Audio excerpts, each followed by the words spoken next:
오줌 지리는 공포수다 방송 오므라. 지금 시작합니다. 안녕하세요.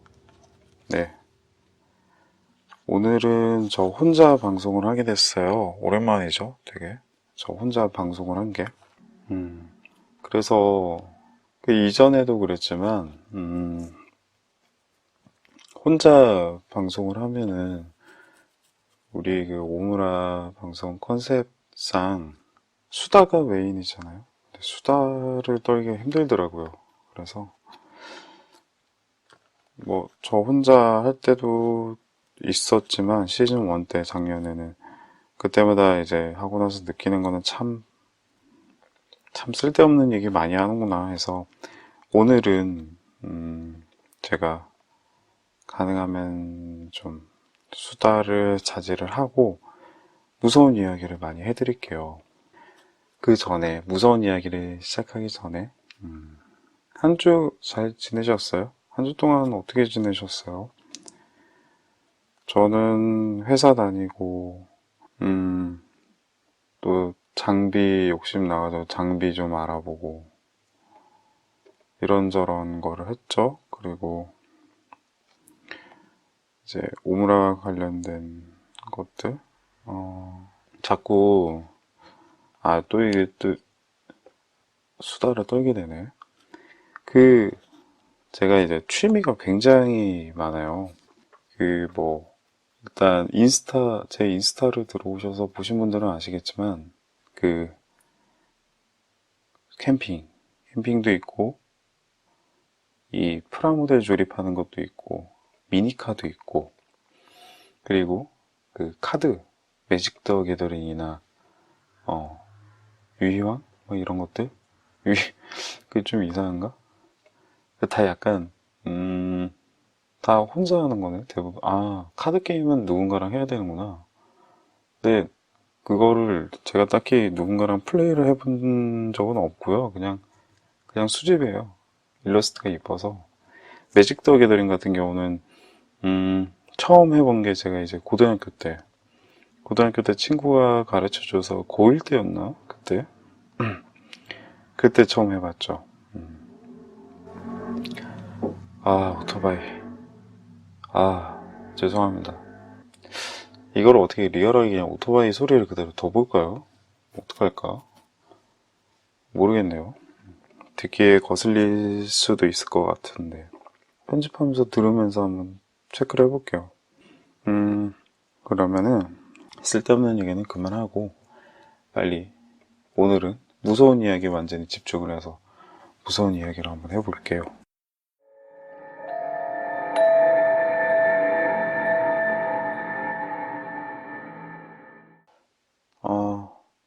무서운 이야기를 시작을 하려고 하는데 걱정이 되네요. 저희 동네가 오토바이가 유독 많더라고요. 여기 이제 어린 친구들이 그 오토바이 타고 와가지고 놀고, 여기가 그 친구들한테 아지트인가? 뭐 오토바이 타는 거 자기들이 좋아서 타는 거 뭐라고 할 수는 없는데 조심히 타요. 예, 다치지 말고.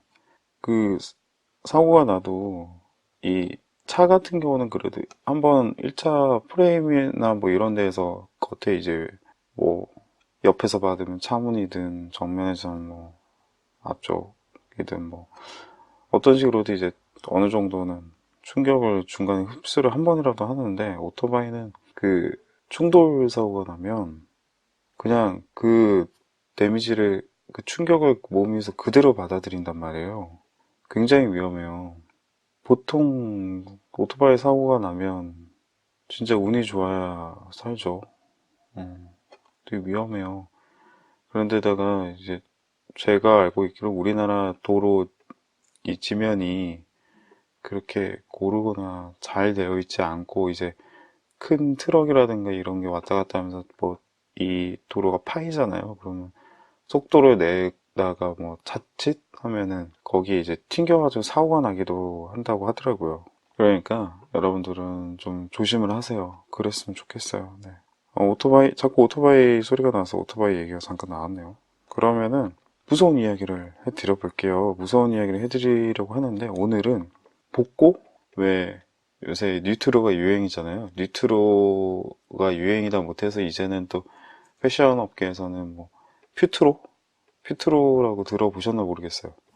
뉴트로는 이제 뉴와 레트로가 합성된 거잖아요. 새로운 것에 기존의 그 레트로 감성이 이제 더해진 현대적으로 재해석한 새로운 게. 근데 이제 퓨트로라고 퓨처와 뉴트로의 합성을 해요. 모르겠어요. 미래와 레트로의 합성. 대체 그게 뭐지? 퓨트로가? 아직 퓨트로가 뭔지 모르겠어요. 보질 못해서 한번 예시로 봐야지 알 것 같은데 참 희한하죠. 저는 디자인을 업으로 삼고는 하고는 있지만 잘 모르겠어요. 가끔 그런 걸 이제 보면은, 이해가 잘 안 돼요. 저 디자인을 하고 있으면서도. 뭐 어쨌든, 예. 오늘 말 자제하기로 했는데 참. 뭐 하여간. 그래서 약간 저도 그런 감성으로 그런 퓨트로까지는 아니지만 퓨트로는 아직 모르니까 아니지만 그 뉴트로 컨셉에 맞춰서 한번 무서운 이야기를 해드려 보려고 해요. 그래서 제가 여기저기 찾아봤어요. 찾아봐가지고 오늘은 좀 우리 이제 어렸을 때 약간 공포특급 감성? 공포특급 그 다 이제 기억하실 것 같아요. 90년 이전, 그러니까 80년대생 분들은 어지간하면 다 아시지 않을까. 이 공포특급. 공포특급의 어떤 그런 감성으로 한번 소개를 쭉 해드려 볼게요. 최대한 뭐 사담은 좀 자제를 해보고 오늘은 여기까지도 또 저도 모르게 말이 많이 나왔는데 자제를 하고서는 소개를 해드려 볼게요. 첫 번째 이야기예요.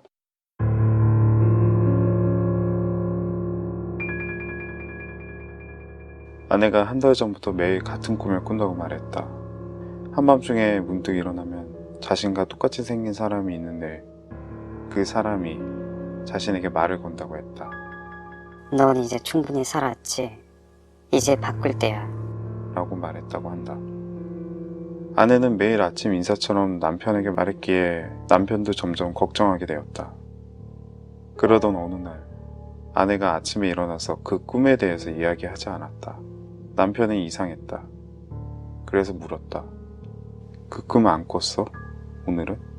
이라고 물으니 아내는 말했다. 무슨 꿈?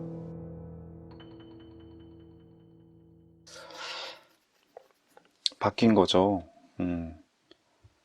그러니까 원래 아내는 여지까지 계속 그 꿈을 악몽이라고 해야 될까요? 그 꿈을 끊임없이 꾸었기 때문에 그거에 대해서 이제 남편한테 얘기를 매일같이 했는데 꿈속에 자신과 닮아 있는 자신과 닮아 있는 그 사람은 남편에게 그런 이야기를 했다는 걸 모르니까 일어나서 말한 거죠. 무슨 꿈? 약간 이해하면 무서운 이야기 같네. 설명을 하지 말 걸 그랬나 봐요. 왜 몸이 항상 이런 거 괴담 보면은 들어보면 개 중에 이런 것들이 좀 많은 것 같아요. 이 영혼이 바뀐다거나 뭐 그런 것들. 왜 예전에 기억하실지 모르겠어요. 시즌 1 때 이제 밤에 12시였나? 거울을 보면 불을 끄고 거울을 보면 거울 속에 있는 나와 내 지금 밖에 있는 나와 바뀐다. 예전에 이제 잠깐 게스트 초대해서 뭐 게스트 분들 이제 나와가지고 뭐 말씀하시기도 했죠. 이런 거 말고도 뭐 많죠. 몸이 바뀐다라는 건. 그게 있는 것 같아요. 두려움 같은 게 있는 것 같아요. 그러니까, 그걸 뭐라고 해야 되지? 잘 모르겠다. 어떻게 설명을 해야 될지 잘 모르겠는데,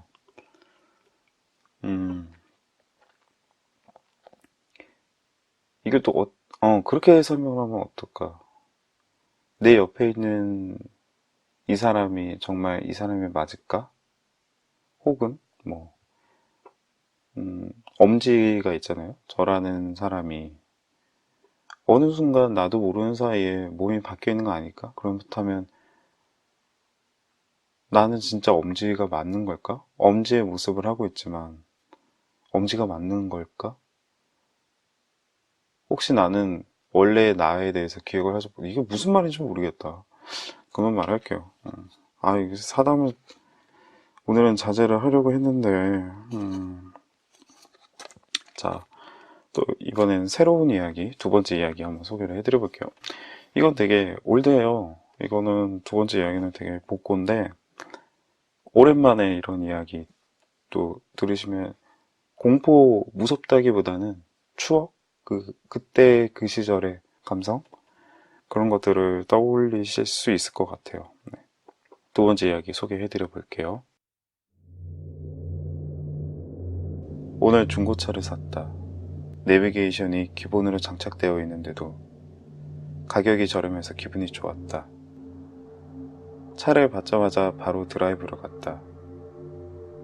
여자친구가 예전부터 밤길 드라이브를 원했기 때문이다. 내비게이션을 켜자 목적지가 지정되었다. 아마 전 주인이 등록한 곳이라고 생각되었는데 집에서 그닥 멀지 않았기에 시험삼아 가보기로 했다. 목적지까지 10km입니다. 갑자기 비가 내리기 시작했다. 앞이 보이지 않을 정도로 비가 내리고 있는데 내비게이션의 지시대로 가다 보니 주변은 험한 산길이 나왔다. 목적지까지 10km입니다. 내비게이션은 같은 말을 반복했다. 고장이 난 것일까? 순간 갑자기 번개가 쳐 천둥 소리에 놀라 브레이크를 밟았다. 깜짝 놀라 앞을 보니 벼랑 끝이었다. 그 순간 내비게이션이 말했다. 죽었으면 좋았을 텐데.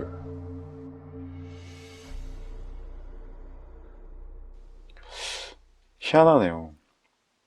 제가 지금 이 이야기는 굉장히 올드한 전형적인 과거의 그런 공포 특급에 나올 만한 괴담인데 무섭네요. 왜지? 사실 그런 것 같아요. 제가 이런 공포물을 워낙 좋아하다 보니까 이 방송을 하기 전부터 공포 컨텐츠를 다루시는 분들의 방송을 많이 들어오고 예전에 이제 언제야? 아프리카 TV 그 당시 이제 공포 컨텐츠를 다루는 몇 분들이 계셨죠. 유명한 아실만한 분들은 다 아실 거예요. 그분들 거 이렇게 챙겨 듣고 유튜브로 넘어오면서도 유튜브에서도 또 다 챙겨 듣고 지금도 유튜브랑 팟빵에 있는 이 공포물을 다루시는 분들을 다 구독하고 듣고 있어요. 팟빵에 웬만한 공포 컨텐츠 다루는 분들은 제가 다 청취를 하고 있는데 거의 사실 저는 제 방송보다는 그분들께 더 재밌어요. 솔직히 저희 방송은 무섭지는 않죠. 무서운 것보다는 그냥 수다가 메인이니까. 근데 이제 뭐 하여간 이런 방송들을 듣다 보면 항상 느끼는 건데 현대에 와서 창작된 사실 이런 괴담, 소문에 도는 괴담들 이런 거보다 과거에 8, 90년대 유행했던 이런 도시괴담들 이런 게 참 무서워요. 이런 것들이 공통점이 뭐냐면 짧고 임팩트가 있어요. 짧으면서도. 그러니까 굵고 짧은 거죠. 굉장히 보면은 배경 이야기 이런 것도 거의 없고 그냥 상황 전개가 빠르게 진행이 되고 바로 이제 이야기 이제 임팩트 그런 결정적인 딱 그걸 뭐라고 해야 되지? 갑자기 표현이 생각이 안 나네. 이런 뭐 클라이막스라고 해야 되나? 뭐라고 해야 되나? 뭐 하여간 이런 게 딱 있죠. 근데 그렇죠. 뭐 이런 게 어떻게 보면 그냥 클리셰인데 이 과거의 이런 고전 괴담의 클리셰는 무서워요. 희한해요. 그 왜 그런지 모르겠어요. 요즘 90년대생이나 2000년대생들이 들으면 또 별로 안 무서울 수도 있을 것 같아요. 근데 이제 제 입장에서는 희한하게 그렇더라고요. 그래서 이런 이야기들을 좋아하나? 이론이 모르겠네. 뭐 하여간 예. 그런 것 같아요. 그러면 또 빠르게 이어서 세 번째 이야기 한번 소개를 해드려 볼게요. 이번에 세 번째 이야기 소개를 해드려 볼게요. 무서울지 모르겠네.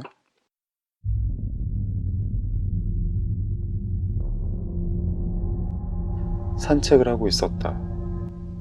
그런데 갑자기 깨악하고 여자 비명소리가 들려서 소리가 나는 곳으로 달려갔다.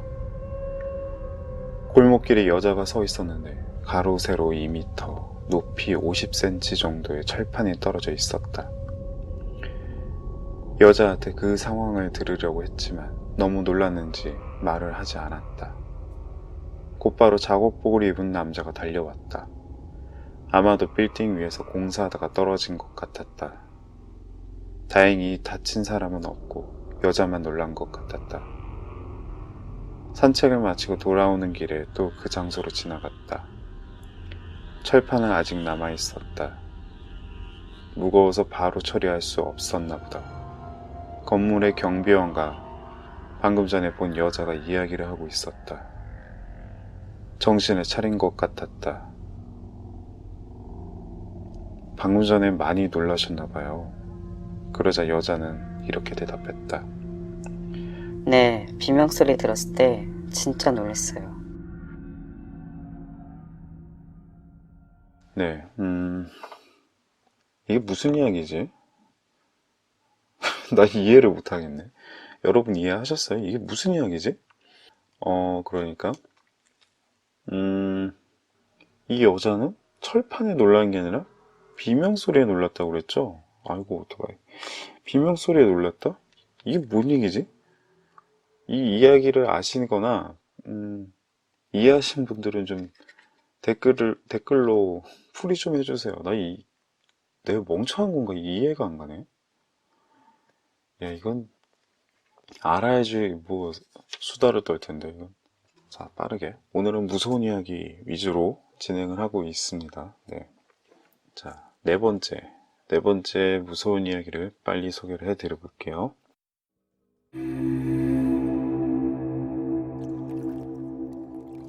어느 날 집에서 잠을 자던 지훈이는 배가 너무 아파서 잠에 깨어 이불을 들춰보았다.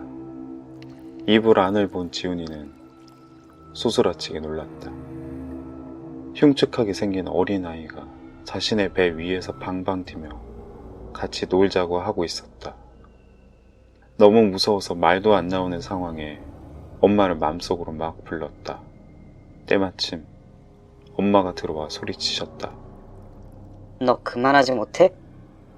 라고 소리를 지르니 아이는 금세 사라졌다. 다행이다. 안심을 하고 다시 자려던 지훈이는 정신을 잃었다. 엄마는 이미 3년 전에 돌아가셨던 것이다. 끝에 반전이 있네요. 고정공포의 특징 중 하나죠, 또 이런 반전들. 그런데 이 이야기는 참 소름 끼치기도 하지만 어머니라는 존재에 대해서 3년 전에 이미 돌아가셨지만 아유 무서워요. 왜 웃음소리가 깜짝이야. 네. 3년 전에 이미 돌아가셨지만 그 자식이 귀신에게 괴롭힘 당하는 걸 구하기 위해서 잠깐이지만 나타나신 거잖아요. 어떻게 보면 참 이런 거 보면 어머니뿐만이 아니죠. 아버지도 그렇고 부모님께 참 잘해드려야 돼요. 항상 감사하고. 저는 그러지 못해요. 잘해드려야지 하고서는 막상 집에 와서 잔소리나 이런 걸로 갈굼받으면 또 꼬박꼬박 말대꾸하고 말대꾸하다가 저도 모르게 또 이제 싸가지 없는 말 해가지고 어머니랑 이제 뭐 감정 싸움하고 참 철없죠. 이 나이가 되도록. 자, 또 이런 이야기 하다가 또 금방 울 수도 있으니까 빨리 다음 이야기로 넘어갈게요. 자, 다음 이야기도 되게 이것도 전형적인 고전 공포특급에 나올 만한, 근데 이제 공포특급의 이야기가 실렸던 걸로 기억을 하는데 그거랑은 조금 달라진 것 같아요. 한번 소개를 해드릴게요.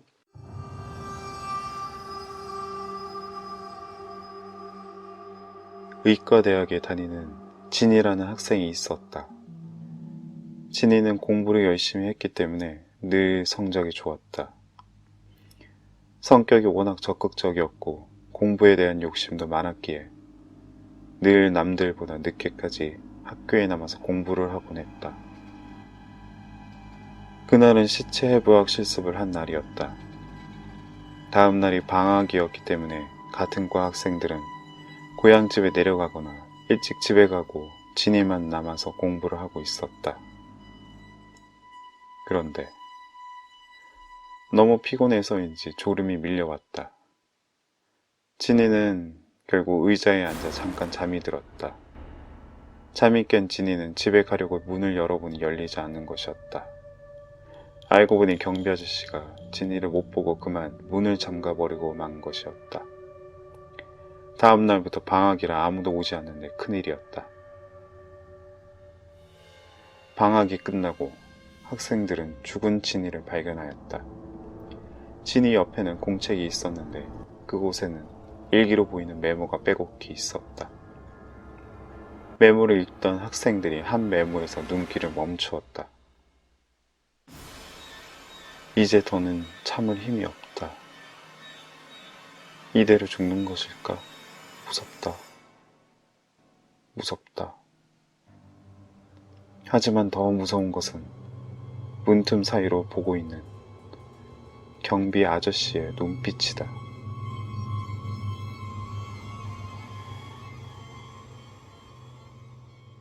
이거는 원래는 이게 아니라 뭐였죠?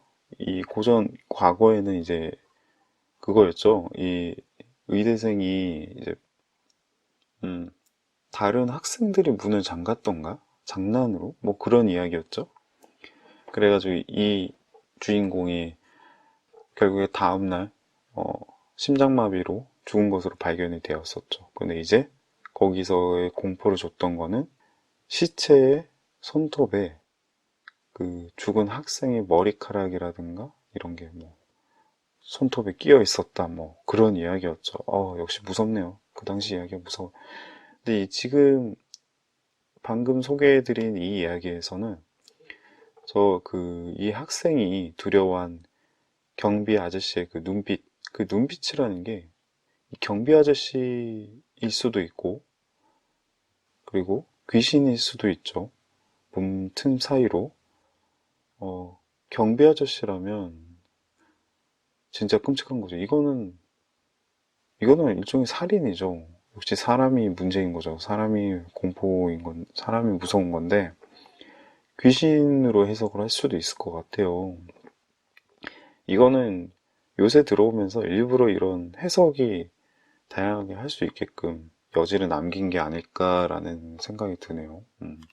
이런 것도 좋죠. 공포라는 게 딱 떨어지는 것보단 이렇게 여러 가지 결말로 추측할 수 있게끔 여지를 줄 수 있는 것도 재밌는 것 같아요. 그런 것도. 근데 의대생 분들은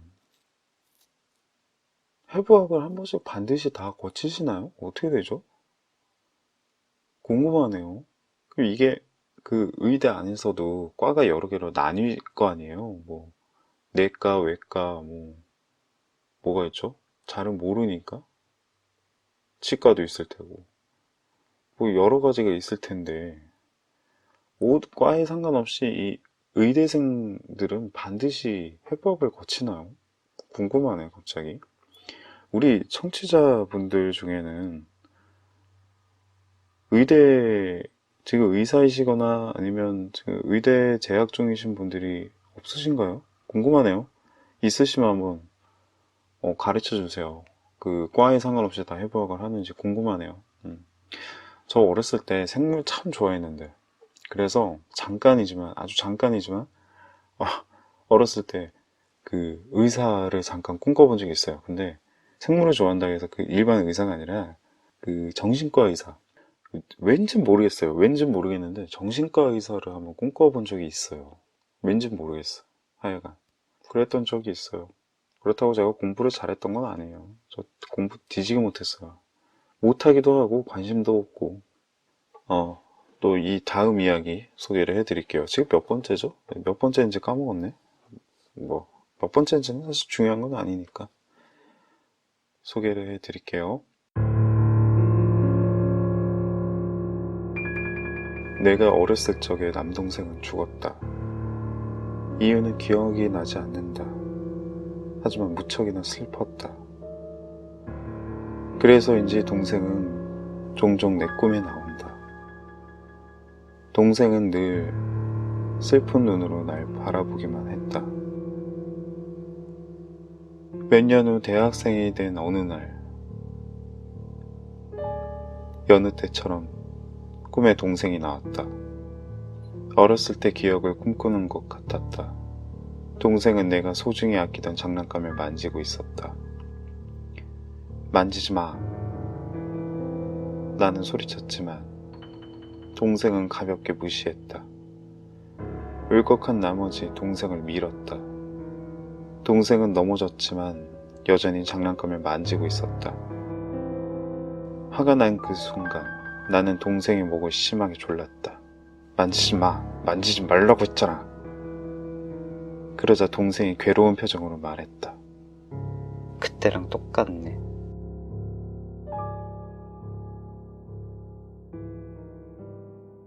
주인공은 기억을 못했지만 동생의 죽음이 자신이 관계되어 있는 거를 꿈속에서 알게 되었네요. 근데 이제 실제로 기억에서는 지우고 자신이 기억하기 싫으니까 비겁하네요. 비겁한 건 아닌가요? 인간이라는 게 다 그런 건가요? 사람 되게 우리 뇌가 신기한 게 자신이 기억하고 싶지 않은 어떤 고통스럽거나 뭐랄까 끔찍했거나 그런 기억들을 뇌에서 가려버린다고 하죠. 그러니까 이제 지우는 건 아니라고 하더라고요. 뇌에는 계속 남아있대요. 남아있는데 그거를 그냥 가려버리는 표현이 맞는지 모르겠지만 스스로는 인지하지 못하게끔 기억하지 못하게끔 막아버린다고 하는 것 같아요. 참 신기하죠, 우리 뇌는. 근데 한편으로 어떻게 보면 이 뇌는 나를 위해서, 스스로를 위해서 움직이지만 혹시나 이제 내가 어떤 끔찍한 일을 겪었을 때는 이 이야기의 주인공 같은 경우는 예로 보면 되게 비겁하네요. 굉장히 이기적이네요. 이기적인 표현이 맞는 것 같아요. 뇌라는 건 결국엔 이기적이라는 건가? 그건 결국 사람이 이기적이라는 걸까요? 갑자기 또 이상한 소리 하고 있네. 자, 또 이제 뻘소리가 길어지기 전에, 사담이 길어지기 전에 빨리 요 다음 이야기로 넘어가 볼게요. 이것도 꽤 유명한 이야기일 것 같아요. 근데 이제 이 이야기라기보다 이런 패턴이 유명한 것 같은데 소개를 해드려 볼게요.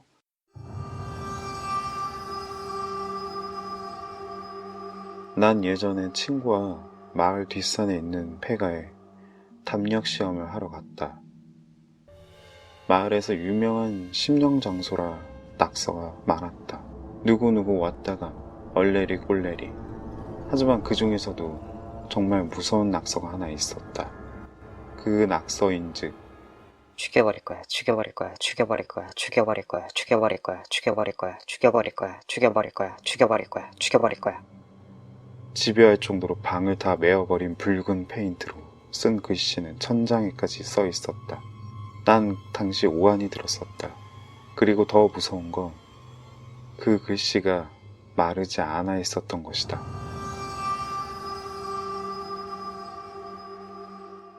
이거 무섭네요, 이거. 이거 소름 끼친다. 이게, 벽에 그냥 이 한 문장 정도 써 있는 거라면 같이 간 친구가 몰래 장난을 쳤다거나 거기 이제 폐가에 숨어있던 다른 친구나 다른 사람이 뭐 장난을 쳤다라고 생각을 할 수도 있는데 그 죽여버릴 거야 라는 이 내용이 빼곡히 그것도 천장까지 써 있었다라는 게 천장까지 썼다라는 거는 그것도 방금 마르지가 않은 상태라는 건 이거 소름 끼치네. 이거는 누가 봐도 사람이 쓴 게 아니니까 나라면 나라면 이거 그냥 그 자리에서 다리 풀 것 같은데 이거 오줌 쌀 것 같은데 나 이거 야씨 무섭네요. 폐가 심령 체험, 폐가 담력 시험 같은 거 하고 뭐 그러죠. 그리고 폐가 컨텐츠를 다루는 폐가 체험 컨텐츠를 다루는 분들도 많고 저는 폐가를 안 가고 싶어요. 갈 수 있어도 무서워요. 안 갈래요, 저. 지금 이렇게 혼자 새벽에 이렇게 무서운 이야기를 여러분께 소개를 해드리고 있는 이 와중에도 지금 오한이 말도 못해 이 한기가 와씨 난 절대 못할 거야. 난 안 해.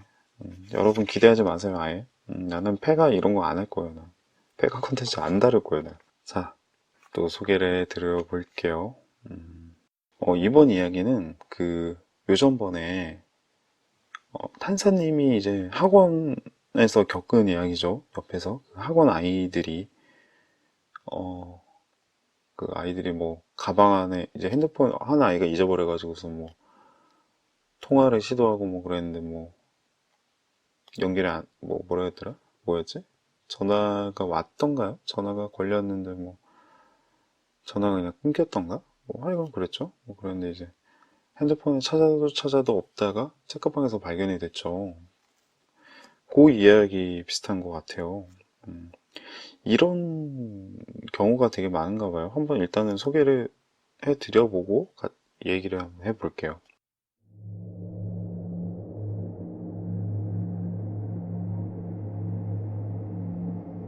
혼자 자취하는 나는 핸드폰을 분실했다.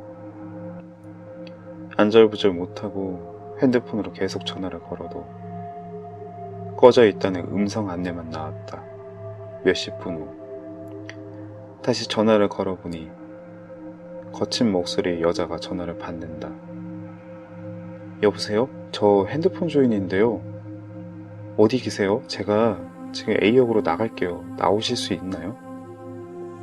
상대방은 기운 없는 목소리로 네, 라고 하고 끊어버렸다.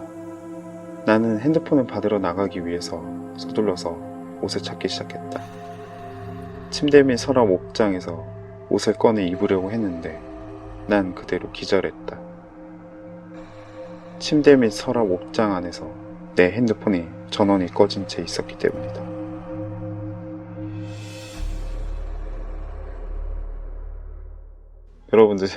여러분들 침대는 그 밑에 서랍 옷장이 있나요? 제 침대는 하필이면 서랍 옷장이 있네요. 지금 한번 뒤돌아봤어요.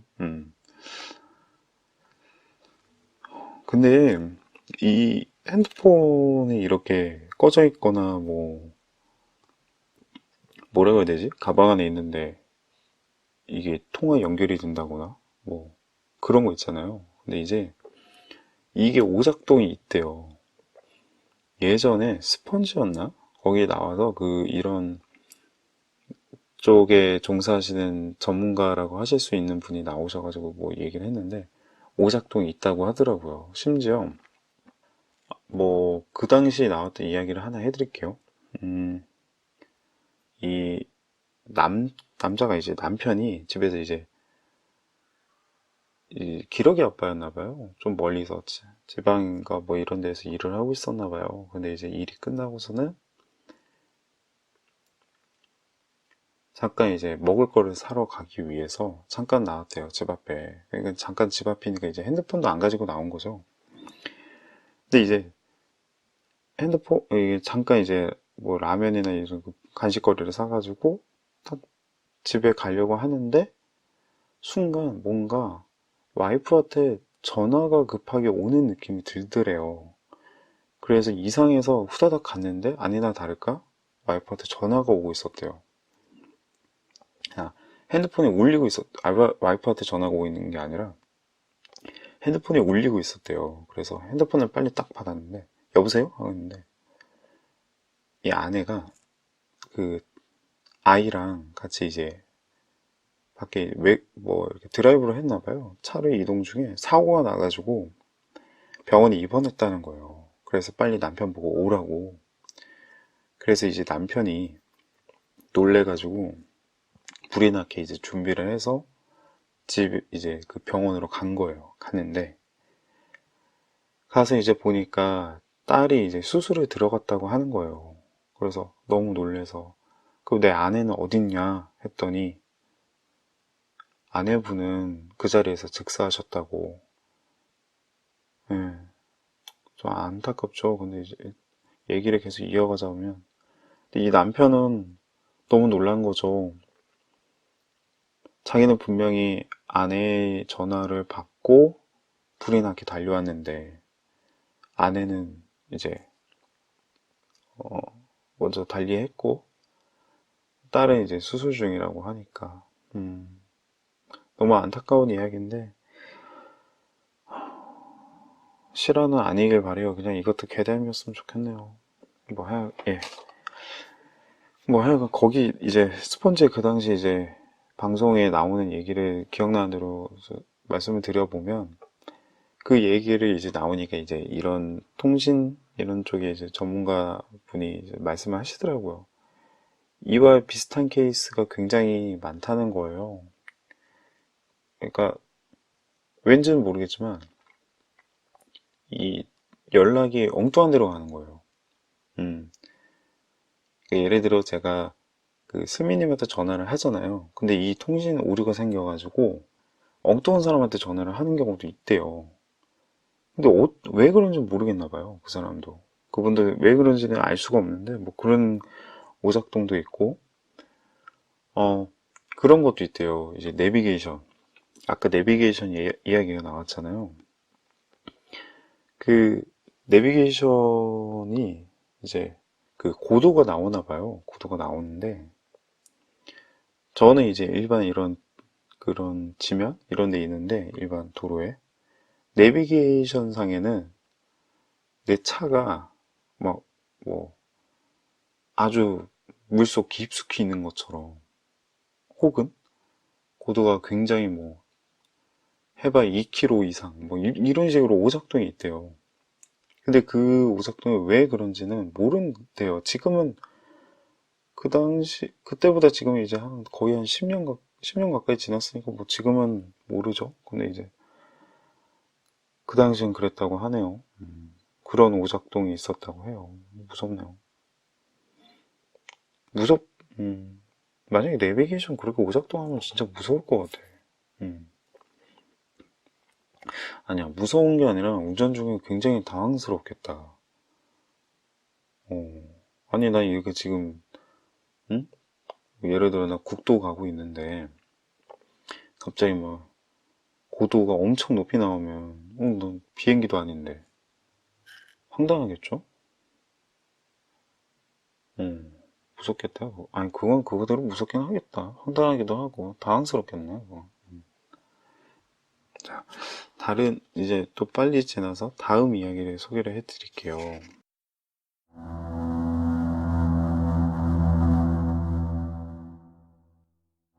소진이는 친구들과 예은이의 집에 놀러 갔다. 즐겁게 놀던 중 예은이는 한껏 신이 난 목소리로 못 보던 비디오 테이프를 가져왔다. 내가 재밌는 걸 가져왔어. 작년에 우리 학교 학생들이 7명이 놀러 갔다가 살해당한 사건이 있었잖아. 그랬지. 근데 그게 왜? 그게 왜? 실은 이 테이프에 그 사건이 그대로 찍혀 있어. 어떻게?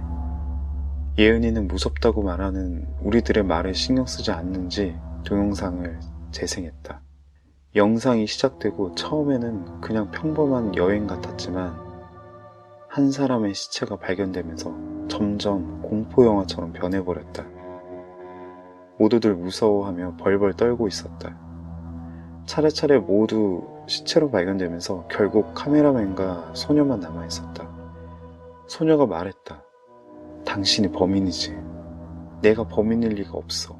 게다가 이런 상황에서 비디오를 찍고 있다는 게 말이 돼? 난 진짜 아니야. 나는 이걸 경찰에 증거로 주려고. 소녀는 이야기를 끝까지 듣지 않고 밖으로 달려나갔다. 그 뒤를 쫓는 카메라맨. 거기서 갑자기 화면이 까맣게 됐다. 이 다음 화면에는 소녀의 시체와 목을 매달고 자살한 것으로 보이는 카메라맨이 비춰졌다. 예은이가 말했다. 굉장하지? 경찰에 근무하는 친척이 몰래 녹화해 준 거야. 확실히 범인은 카메라맨이었구나. 나중에 유서도 나왔다고 해.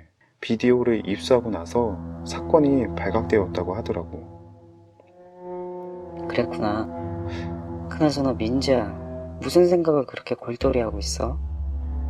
영상을 본 후 가만히 있던 민지에게 말을 거니 그제서야 민지가 말을 했다. 근데 모두 죽었다는데 그럼 마지막 영상은 누가 찍은 거야?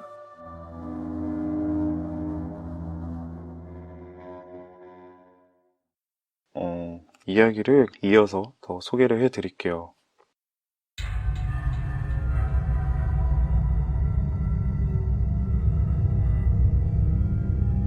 어느 고등학교의 야간 자율학습 시간. 여느 때처럼 학생들은 자리에 앉아서 공부를 하고 있었다. 그런데 갑자기 교실과 복도 전체에 불이 꺼졌다. 잠시 후 스피커로 방송이 나왔다. 학교 전체가 정전이 되어 공부하기 힘든 여건이 되었으므로 귀가 조치가 내려졌습니다. 오늘은 모두 집으로 돌아가서 휴식을 취하고 내일부터 열심히 공부를 하도록 합시다. 학생들은 모두 환호를 지르며 자리에서 일어나 집으로 갈 준비를 하고 있었다. 그런데 갑자기 누군가 소리쳤다. 야, 다들 나가지 마. 언제나 조용히 공부만 하고 있던 학생이었다. 그러나 아이들은 집에 일찍 간다는 생각에 그 친구의 말을 듣지 않았다. 아이들이 문을 열고 나가려고 하자 그 학생은 문을 막고서는 나가지 말라고 소리쳤다. 평소 조용하던 학생이 이상한 모습을 본 아이들은 왜 그러냐며 물어보았다. 그러자 그 학생은 말했다. 야, 정전이라는데 방송이 어떻게 나와?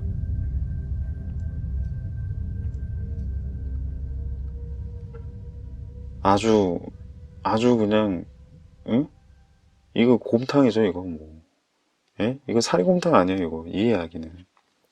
참 오래된 이야기죠. 이 이야기를 가지고서는 이걸 살려서 굉장히 많은 이야기들이 나왔었죠.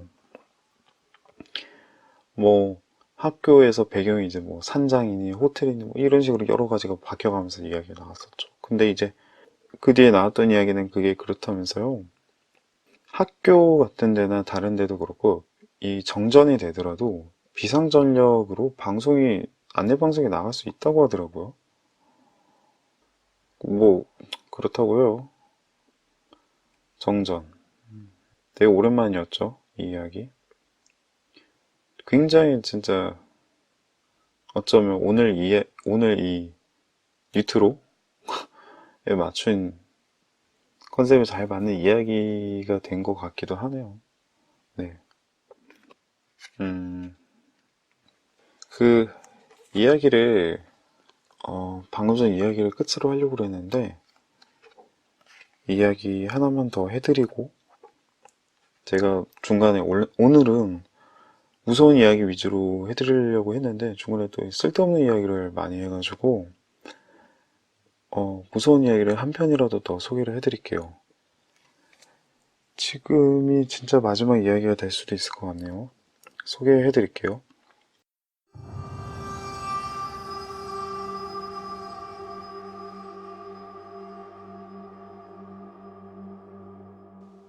그녀와 나는 정말 사랑하는 사이다. 아니, 사이였다. 모든 것을 공유하는 사이였고 그녀는 늘 이렇게 말했다.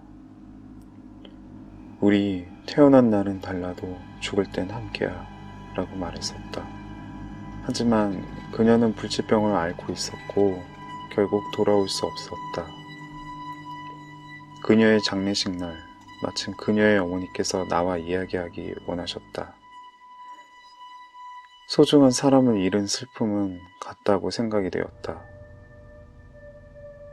항상 고마웠네.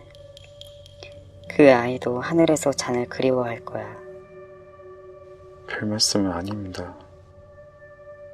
어머님의 표정은 어두웠다. 죽기 전에 그 아이가 부탁한 게 있었네. 부탁이요? 무슨 부탁이죠? 그래, 부탁. 이제야 겨우 들어줄 수 있겠어.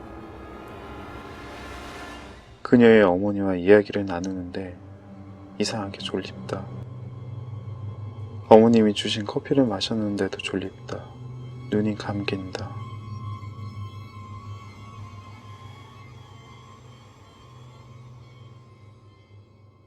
오늘의 마지막 이야기였어요. 먼저 떠나보낸 딸, 그리고 그 딸에게 보내려는 그 딸이 외롭지 않게끔 딸이 부탁을 들어서 남자친구를 참 마지막 이야기가 좀 무거웠네요. 네, 여러분 오늘 방송은 여기까지고요. 오랜만에 혼자 했네요. 혼자 하니까 가끔 원래 저희가 이제 셋이나 둘이서 하면은 재밌게 하기 위해서 이런저런 장난을 치고 서로 재밌게 하려고 그렇게 하는데 오늘은 혼자 하니까 최대한 무게를 좀 잡고 해봤어요. 얘 왜 이렇게 목소리 깔았냐고 그러실까봐 좀 걱정도 되긴 하는데 좀 사실 제 생각에는 무섭지는 않을 것 같아요. 무섭지는 않을 것 같고 졸립지 않을까 라고 예상이 되네요. 졸리실 것 같아요. 오늘 방송은 가능하면은 운전 중에는 듣지 않으시기를 듣지 마세요. 갖고 걱정이 되네요. 안 들으셨으면 좋겠어요. 운전 중에는 그냥 제 생각엔 주무시기 전에 들으시는 게 좋지 않을까 그런 생각을 해봅니다. 아니면 뭐 차 안에서 이제 버스나 이런 대중교통에서는 뭐 괜찮죠. 졸아도. 근데 이제 운전 중에는 오늘 방송 운전 중에는 비추네요. 제가 제목에다가 달아야 되겠네요. 운전 중에 들으시지 말라고 오늘 거. 굉장히 지루하고 무섭지도 않고 그냥 졸린 방송이었네요. 생각해보니까 갑자기 죄송하네요. 여러분들한테. 오늘 방송은 그러면 이만 마칠게요. 여러분들 날씨가 급격하게 더워지네요. 오늘도 저 잠깐 서울에 갔다 왔는데 덥더라고요. 제법 여름 느낌이 나더라고요. 그래도 이제 습하진 않아서 아직 괜찮긴 한데 덥긴 더워요. 그래도 거기다가 이제 장마도 올해는 좀 늦게 온다라는 얘기를 들었어요. 그래서 그 전까지는 굉장히 더울 것 같고 장마가 늦게 오면 비가 얼마나 올지 모르겠는데 좀 비가 고르게 와서 그리고 장마가 끝나더라도 비가 좀 고르게 와서 가뭄이나 이런 걱정 없고 비 피해도 없고 좀 적당한 해였으면 좋겠네요. 네. 여러분들 더위 조심하시고요. 올해 장마가 어떨지 모르겠지만 장마 피해도 없게끔 준비 잘 미리미리 해두시고요. 그러면은 저는 다음 주에 다시 인사드릴게요. 여러분, 주무시기 전에 이 방송을 들으신다는 전제하에 인사드릴게요. 여러분, 좋은 꿈 꾸시고요. 잘 자요.